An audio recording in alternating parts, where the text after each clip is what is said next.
Good evening, ladies and gentlemen, and welcome to another episode of Oxnard Live. I'm your host, Daniel Chavez Jr. Well, hopefully all of the District 2 residents actually voted in yesterday's special election to fill Carmen Ramirez's vacancy as District 2 council member on the Oxnard City Council. But let's also focus on another council district in the city of Oxnard, whose election is actually going to take place next year in the 2022, and that's District 5 with Councilwoman Gabby Basua. This is actually her first term on the Oxnard City Council, so we're going to dive a little bit further, find out her experience so far in her first term, and maybe she'll share if she's going to run for re-election. So, ladies and gentlemen, please join me in welcoming Gabby Basua, Councilwoman of District 5 for the city of Oxnard. Hello, thank you for having me, Daniel, here tonight. Thank you. I appreciate you taking the opportunity. I know as a councilwoman and an employee of Port Hueneme, you're very limited on time, so I do appreciate this opportunity to be able to speak with you. I believe the last time that we actually got to speak was a few years ago when the podcast first started up, and we had you come on and we talked. I know you spoke to my counterpart Adam Lopez on Oxnard Live in Espanol. So this is a great opportunity to kind of just touch bases and see how it's been going, the experience of being a public servant on two different levels. Because in the city of Port Hueneme, you're on one side of the dais, but in Oxnard, you're on the opposite side of the dais. So tell us, how has the experience been so far within your first term as a councilwoman? I have to admit that it was a really smooth transition into sitting in the dais, having that experience from Port Hueneme, kind of knowing what to look for on these staff reports. That made my transition actually very, very smooth. And then COVID hit, right? And then we had to figure out a new way of doing things. But overall, my experience on the city council has been great. I've had the opportunity of meeting so many people and hopefully doing good work, especially for District 5. Now, because you already had a little bit of experience, like as you mentioned, you were able to digest those staff reports because at Port Hueneme, you're one of those staff members that are submitting those reports to the council, and the transition. Now, did you ever feel like a little bit of a struggle sometimes because you work for Port Hueneme, but you serve and live in the city of Oxnard? Did you ever feel the struggle when issues came between the two cities, or there were kind of like, hey, help us out type of deal? It obviously has its good points and it also has its bad points. One of the things that, always comes to mind is Ormond Beach. Hueneme does, share that middle area between Oxnard and Port Hueneme. So, the council in Port Hueneme is extremely active as far as getting things done at Ormond Beach. So I get to hear that at work, Gabby, what about this? What about that? When is this happening? So it's been something that I've had to balance both at work and in my council hat. So gotta admit the Hueneme Council has been great as far as realizing when I'm at work and when I'm wearing also my hat. So it's been a balance. I bet. I can't even imagine jumping back and forth and having at least both sides come at me all the time talking about, hey, what about this? What about that? What about this? I would go crazy. But you're also a mother and a wife. And how has that been for you? Because you have been very active with your kids. They play sports and, you try to take every opportunity possible to go and attend those.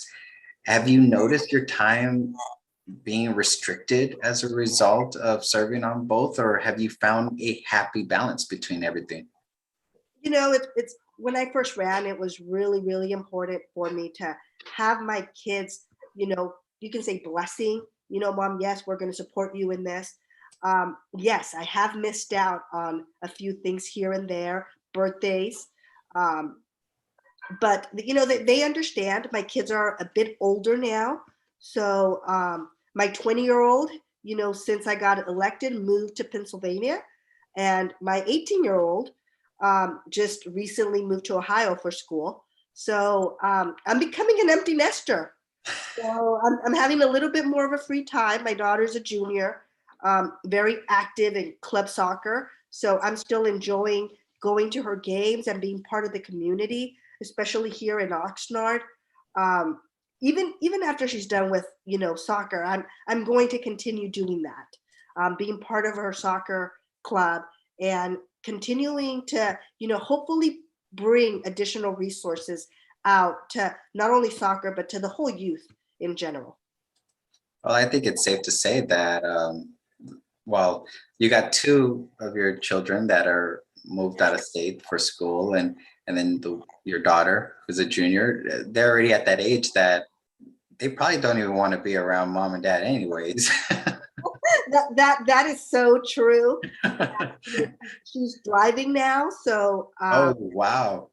she's more independent. She's like, "Hey, mom, I'm gonna, go by a drive-through, grab dinner. Do you want anything?"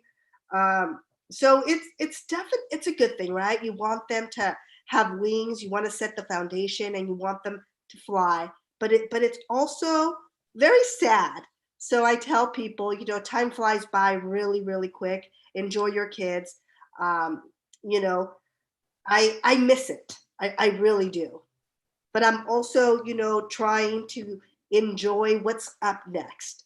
With the kids being off to college, that's a different struggle. So I'm taking the time and enjoying that aspect of my life right now.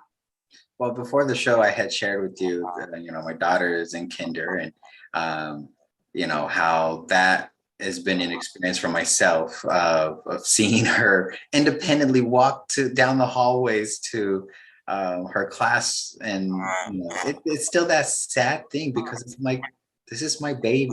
He's so tiny, but so I can't even imagine what you're going through, and I'm pretty sure I will not be looking forward to it when my son and daughter get older. But I guess it's like you said, we just have to kind of give them the tools and the resources to be independent and be young adults and make their own choices. So we just have to go that far.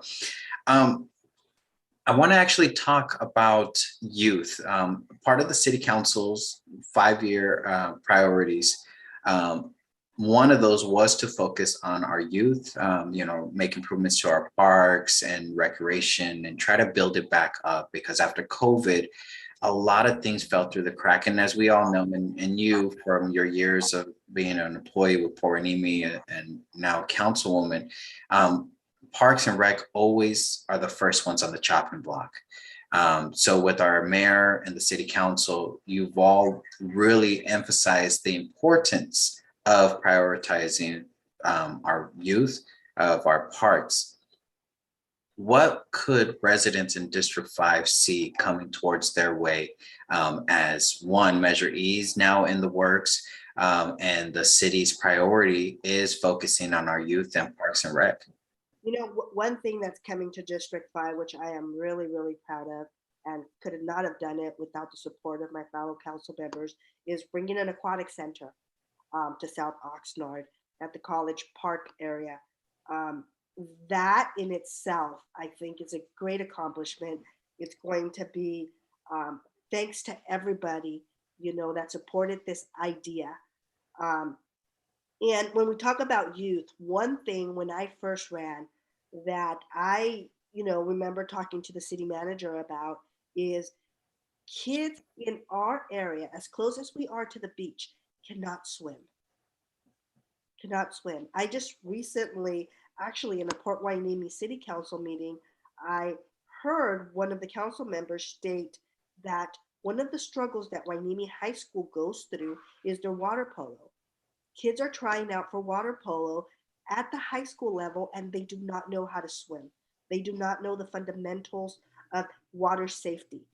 Um, and unfortunately for our youth, that is a reality. And I'm hoping that with the building of the aquatic center, we will be able to close that gap here in Oxnard. We are so close to the beach, and yet our kids don't know how to swim. So that is one thing that is happening, at least in District 5 and all through Oxnard, that I am really, really looking forward to. And you will see more information coming out of the city of Oxnard before the end of the year in regards to this. We're putting all efforts into this and hoping that the community will come out, will support us, and will, give us their vision of what they think this aquatic center should look like. Absolutely. I think that's amazing. When I think back in 2016, when I ran for city council, and one of the questions that were asked at the Oxnard Chamber, which is now the West Ventura County Business Alliance, one of the questions was talking about lifeguards and trying to find the funding and the resources to be able to place a lifeguard on Oxnard beaches. And, one of the things that I said was that I can't swim. I need a lifeguard. I'm like, doggy paddle is not going to save me in the ocean.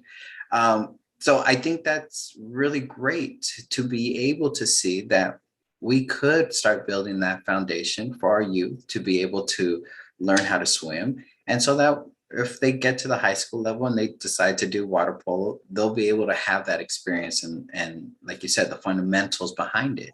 I think that's great. Yeah, that's one of the things that is happening in District 5, but all through the city. We have improvements coming to a lot of our parks. We started with the mowing once a week. Obviously, we're back to a water shortage, so I don't know how that's going to affect the watering of the parks. And yes, a lot of our parks are still very, very dry, but it is something that we're going to work on continuously to bring additional programs to the youth, because it is my belief that we should invest in them in order to invest in Oxnard. As I mentioned a little bit earlier, and you mentioned as well, is that your participation in your children's life of growing up and their interest in sports, you understand the importance and the benefits of our youth participating in sports, not to just occupy their time, but to build that teamwork, to build that confidence, to build, some discipline by participating in sports. So because Oxnard is so focused on not the city, but the types of sports that we have here in Oxnard is more geared towards soccer versus like softball or baseball. Could we potentially see more soccer fields or more softball, baseball fields coming throughout Oxnard? I know that, soccer is a very, very high competitive sport here in Oxnard. I don't know if we will get additional soccer fields. I know there's been talks about the possibility of having baseball fields, which is something also that our youth needs. With my kids playing every single sport from tennis to golf, you named it, they played it. Those areas of having a child develop, it's not only to, have them go out there and get their time preoccupied, but it also builds friendships. It builds a community. It builds the ability to, oh, hey, Gabby, I just saw your child at the mall. And I'm thinking, they're not supposed to be at the mall, So, sports does other things than just, having kids out there exercising, which is great. But more importantly, my belief is that sports builds community. And I think that is so important, especially when we're trying to build a foundation for our kids. And I'm hoping, and the council is 100% towards, making sure that we are doing everything we can in order to be supportive when it comes to that area of youth. Absolutely.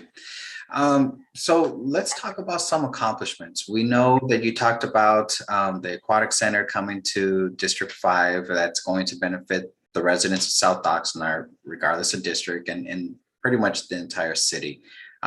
Because when council makes decisions or city staff proposes something, it's not saying only this district gets to enjoy it, it's for the entire city. But what other accomplishments are you proud of or hoping to complete relatively soon during your first term?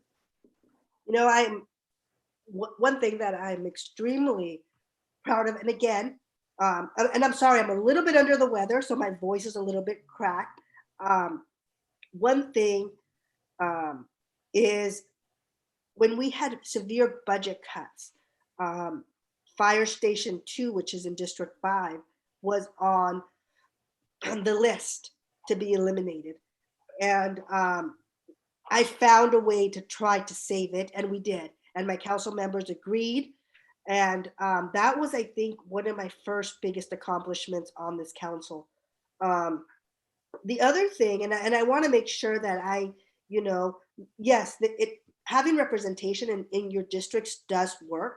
But again, you can't do this by yourself. You have to have your fellow council members, that are going to say, yes, this is what we need. The ARPA funds that are coming for District 5, District 5 is going to benefit from a new playground at Pleasant Valley Park. Howell Street in Cypress is going to benefit from lighting and sidewalks coming in, at least the initial design.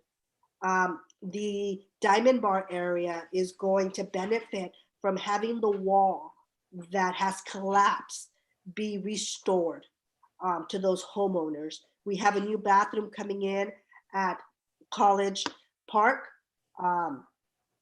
that was burned down for about 2-3 years. We haven't been able to, we don't have the money yet. We didn't have the money at the time to get it fixed. So that is also forthcoming. And again, the aquatic center. Those are just a few of the accomplishments that I have been able to do for District 5. And again, I have to give credit where credit is due, and I'm not able to get this done without my fellow council members supporting these initiatives. Absolutely. And one thing that I was always taught based off of my experience of being involved with the city is that you're only one vote, and you need to be able to convince the others that this is something that's going to benefit not only a small area, but the greater goal of the city. Before it was easier because it was only 5 members. Now there's 7 of you. So you got to at least get 3 other people to side with you in order to have something passed. But for the most part, I believe all the council members and our mayor, all your visions are pretty much lined with each other in order to support our families, support our neighborhoods, and really consider the future when we are planning or when we are developing. I think you guys are doing a really great job on that and keeping those goals and priorities in place. Are there any projects that you're currently working on that you want to accomplish? Because again, your term ends in 2022. That's next year. That's almost right around the corner when you think about it. Is there any projects or goals that you want to either start tackling or finish up and have completed before the term's up? I definitely want to have the bathroom up and running on Gary, right behind Channel Islands. I want to make sure that gets done before my term is over. But one project that I'm currently working on is the homeless issues in South Oxnard. As you are aware, there is a homeless shelter coming to downtown Oxnard. And I was when initially when it came to the council, they wanted to put it on 5 points, which I thought was just a really, really bad idea. And the reason was, it was just it so congested in that area already, you know, and some of the feedbacks that I got was, well, you know, a NIMBY, right? Not in my backyard, not in my backyard. Well, that's not true for me. So one of the things that I have been asking our city manager and our housing director was to bring something to South Oxnard, you know, especially because of the Ormond area. Um, so that is something that is hopefully forthcoming. I know they've been working on it. Funding is very tight, but it is my hope to at least get something going. And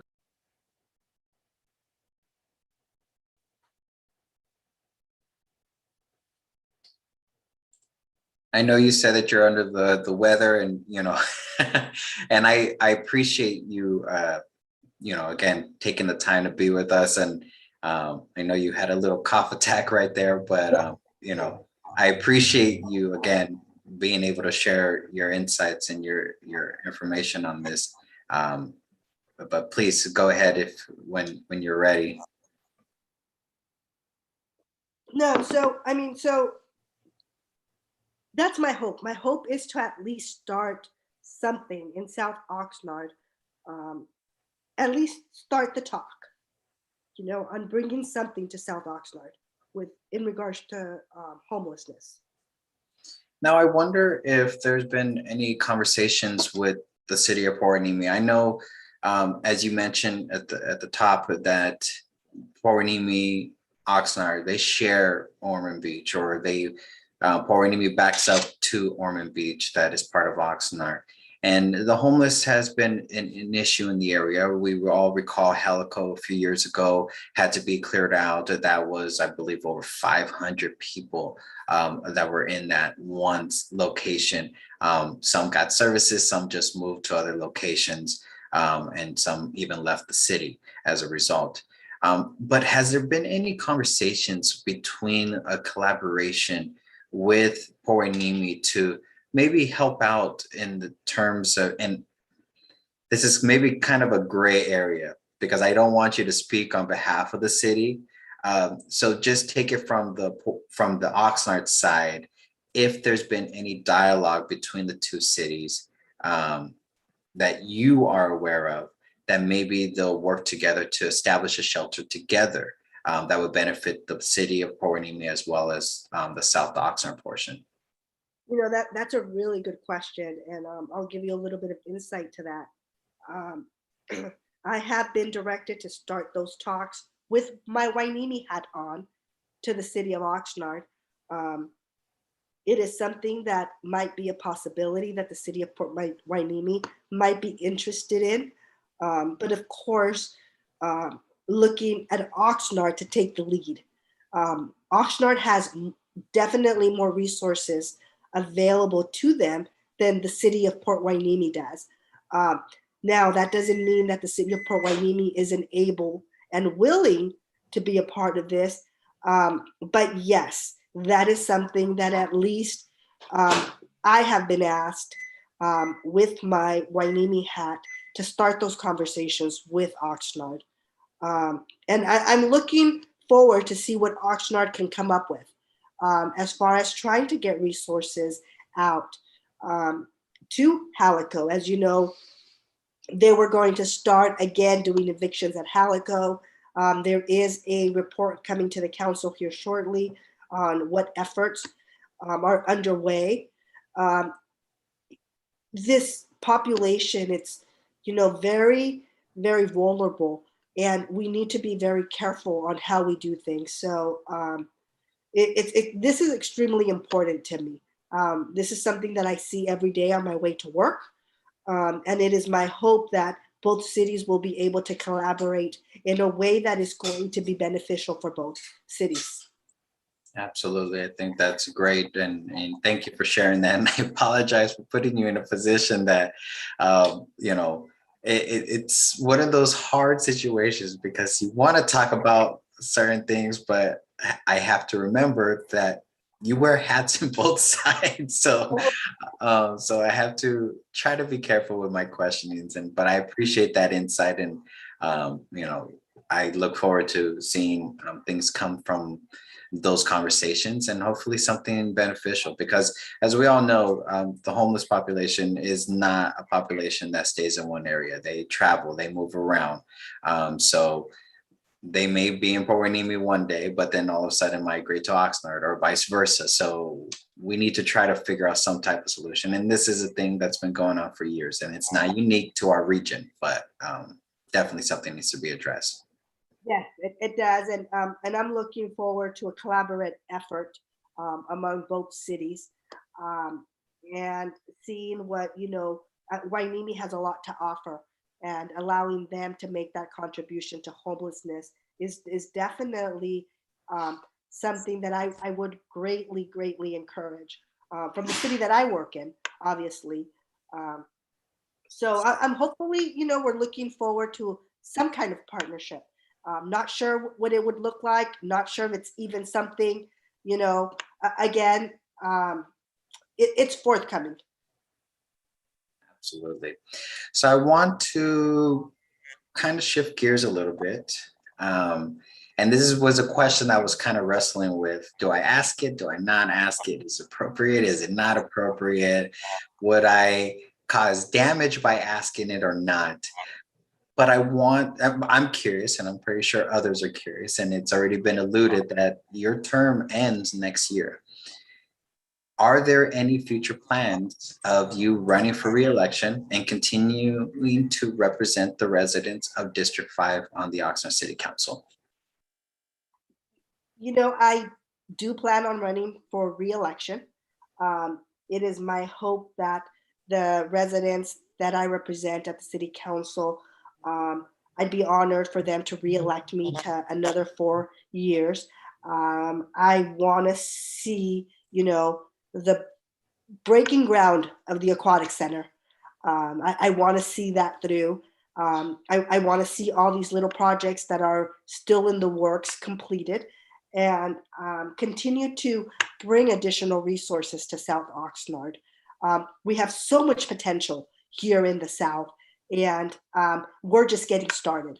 So I would really, really, be humbled if I was to be elected again for another 4 years. I want to ask you about that because you were actually the first elected member from South Oxnard to represent District 5 after the whole redistricting process took place. And Vianney Lopez was the other counterpart to you representing District 6. And the dividing line for your two districts is Saviors Road. Do you believe with the representation from yourself and Vianney Lopez and the way that we're now in districts, do we believe that residents in South Oxnard now finally have a voice and are getting the attention that they've been calling out for so long? Daniel, I am a strong believer that having district representation works. Yes. I don't see how Oxnard is so big, 200,000 residents, with 5 council members. They added 2 more. I believe in my district's about 30,000. And it works. It definitely works. VNA has done a great job in District 6 also. And I believe it's a collaborative effort. One thing's when we talked about accomplishments, in our 5-year strategic plan, we have the Saviors Wainimi Road corridor redevelopment. That is a huge area because that is the gateway coming into our city from Santa Monica. I would love to see that area just revitalized and just, make it so when people come into Oxnard, they're wow, look at what Oxnard did. And yeah, I believe that, districts, it works. It works. Now, I want to ask about that because our city manager, Axelman, he talked about revitalizing South Oxnard as well. That was one of his priorities coming in as a city manager. He also talked about the potential of a Zocalo at Center Point Mall, revitalizing Xavier's Road, because it is such a major corridor for South Oxnard. But he didn't just want to build everything new. He wanted to keep the culture, the history, the essence of the community and that development. Do you have any idea where we're standing on in those revitalizations, where we're at with the Zocalo and his other ideas for the area? I know those ideas are there. I know the Socolo was part of the strategic plan. It wasn't really high up there on the priority list like other things.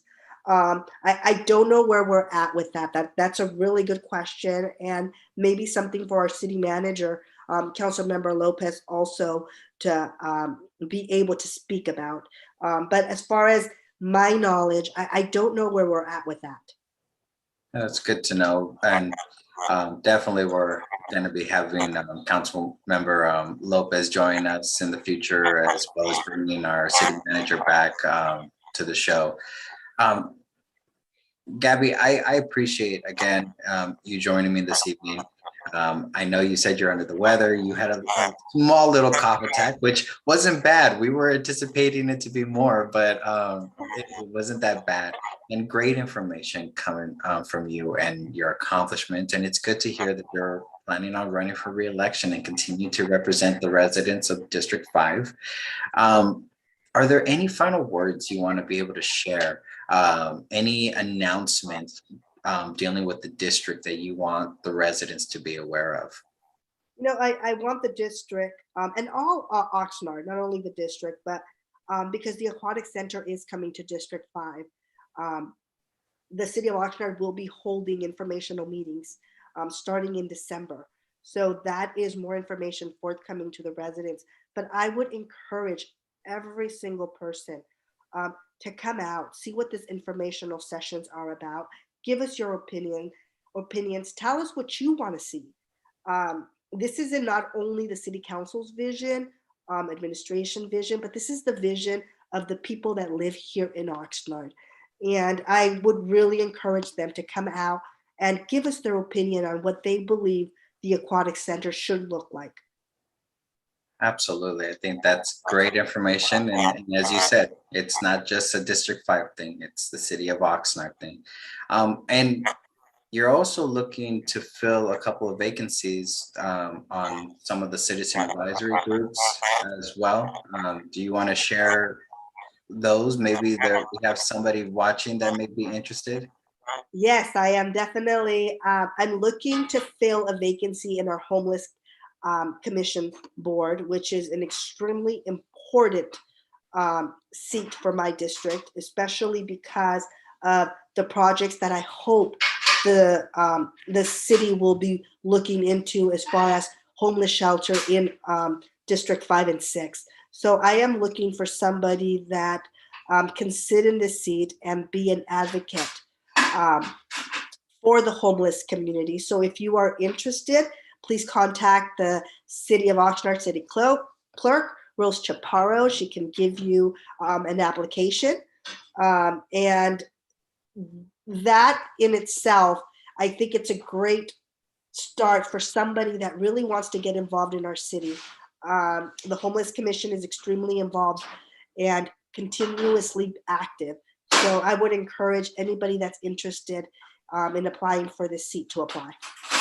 Awesome. Good to hear that. And, as our councilwoman just mentioned, that citizen advisory groups are very important. They play a role in providing recommendations to the city council. I'm fortunate enough to sit on the planning commission, thanks to our councilwoman. So I represent the 5th district on the planning commission. So thank you for that. That confidence in my ability to represent the residents of South Oxnard. So again, if you're interested, contact the city clerk's office. obtaining an application. There is a background check that is done, so nothing too extreme, but there is a small background check that is performed. So if you don't hear anything back right away after selection, just be patient. It takes time. So Gabby, again, I appreciate you joining us this evening, and appreciate hearing the accomplishments and your goals and for the future and what you want to continue to see from the city of Oxnard and future collaborations between the city that you live in and the city that you work for. And it's all sounds great. Anything final you want to say? No, I want to thank you for the time here tonight. I'm sorry, a little bit under the weather, so a little bit of a cough attack there. But I, greatly appreciate you and all the work that you do for the city also. And thank you. Thank you for having me. Thank you. Ladies and gentlemen, this is Councilwoman Gabby Basua representing the residents of District 5 in the city of Oxnard. You can be sure to contact the city clerk's office. Be in the know when it comes to viewing upcoming meetings that take place so that you're actively involved.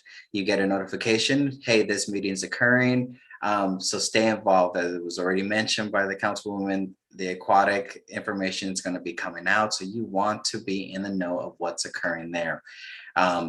This is Oxnard Live. Be sure to join us next week for Oxnard Live in Espanol with Adam Lopez, as he is going to be speaking with the Oxnard School District Superintendent, Dr. Carlene Aguilera Fort. If you guys recall, he was on our show talking about the potential of reopening the schools. Now we're going to find out how has it been going, seeing all the students back in school. So that's going to be right here next week, Wednesday at 6 p.m. in Espanol with Adam Lopez. And then following week, we're going to be having the team behind the Oxnard Peace Ride, Councilman Oscar Madrigal, Eclatech Director Javier Gomez, and community advocate Chris Hernandez is also going to be joining. And we're going to be hearing more information about the Oxnard Peace Ride that's going to be taking place on November 20th. Always be sure to visit our website at oxnardlive.net to see past episodes, subscribe to our YouTube channel, and hit that notification bell so that you never miss when we go live. This is Oxnard Live. I'm your host, Dan Chavez Jr., all live and 100% real.